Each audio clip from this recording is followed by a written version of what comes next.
Welcome to Springs Fellowship. Glad you're joining with us. Hey, the term tethering has changed a lot through the years. You know, back in the day, tethering meant that you wrapped the reins of the horse around the post to make sure that it didn't walk off when you went inside the building. Now, for many years, the tethering is attaching your computer to a device in order to jump onto the internet. So, my phone is a hot spot, so I tether to that for the computer so I can jump onto the internet. Sometimes our lives get a little tethered to something that it shouldn't be, and we're going to look at a situation like that tonight as we look into Acts chapter 25 and chapter 26. We're going to see a few things there that are pretty interesting about those whom we associate with. I'm going to give you the background as we have been studying this letter of Acts that Luke writes to us. And we're in the midst of the trials that Paul is enduring before he gets shipped off to Rome. And tonight we're going to meet Festus after Felix has been removed. But just to make sure we're all up to speed of where we're at, Paul was determined to go down to Jerusalem. He got there. He tried to do the things that James, half-brother of the Lord, wanted him to do. Ended up getting caught by the mob. They were going to kill him. Then there was a Roman commander, that Claudius Lysias, who stopped that. He wanted to know what the mob was about, as he could see down into the Temple Mount from the Roman garrison that's there just above where the Temple Mount was at. And he was trying to determine what all that was about. He was going to beat Paul and make him tell, and whenever they stretched him out to scourge him, he said, "Hang on, I don't think you're supposed to be beating on a Roman citizen." They found out he's a Roman citizen, and of course the commander didn't want to do anything further there. So the next day he drags him before the Sanhedrin and hears all of these accusations being made about Paul, but turns out they're all just a bunch of religious stuff, doesn't have anything to do with Rome, and he doesn't really want to get involved in that, but he keeps Paul a prisoner there, and finds out that there's going to be an attempt to kill Paul, and so he moves Paul to Caesarea and sends him up to Felix, who was the governor of the area, the Roman governor for the Palestinian area.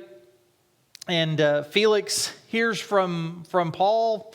There's no real, he hasn't done anything worthy of death, but the Jews are asking for him to be executed. They either you kill him or we will kill him, and he decides not to hand him over. He was a wicked and cruel man, and he was really looking for a bribe, knew that Paul had some connections, knew that he had brought a sum of money into Jerusalem, and knew all of that story that was going on. And so he was looking to get something out of the deal. He holds on to Paul for 2 years, and then he has a little problem there in Caesarea. The Greeks and the Jews get into a fight. They're always getting into something, and he mishandled it. He allowed the Jews to get massacred and women to get raped, children to get killed, and word gets back to Caesar, and he says, "Yeah, that's enough of you, Felix. We're going to move you out." And then he brings Festus in.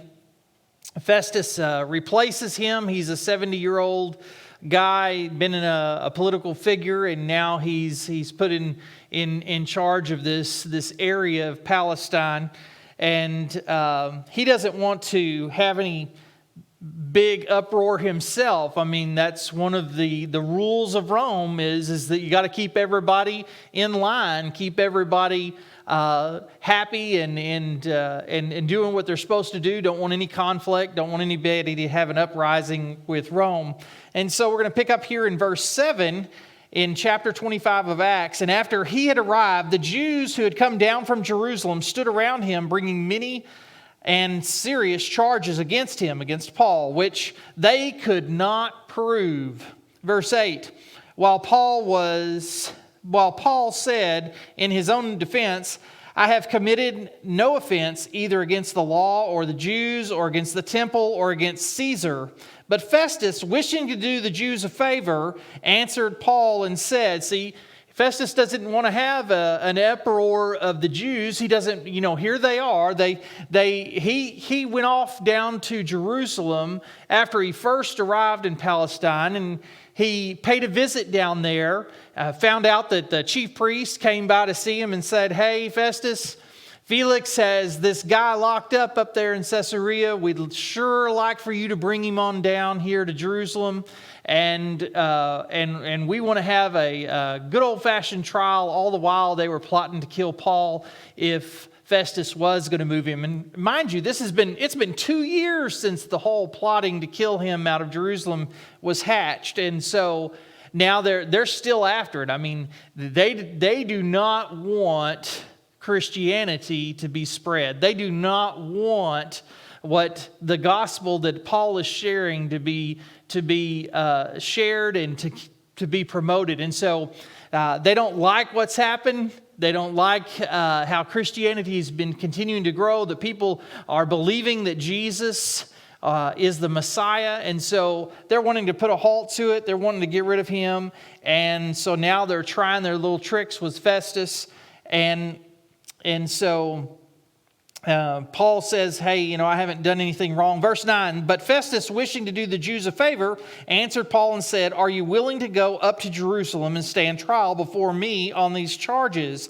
So he says, "Hey, Paul, how about you go back to Jerusalem?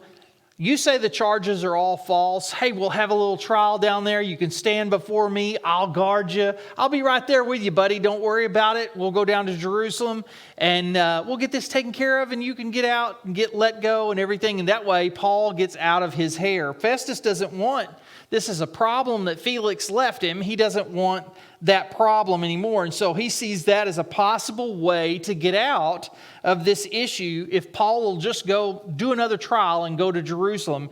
"How about it, Paul? Do you want to do that?" Verse 10, "But Paul said, 'I am standing before Caesar's tribunal where I ought to be tried. I have done no wrong to the Jews, as you very well know. If then I am a wrongdoer and have committed anything worthy of death, I do not refuse to die. But if none of those things is true of which these men accuse me, no one can hand me over to them. I appeal to Caesar.'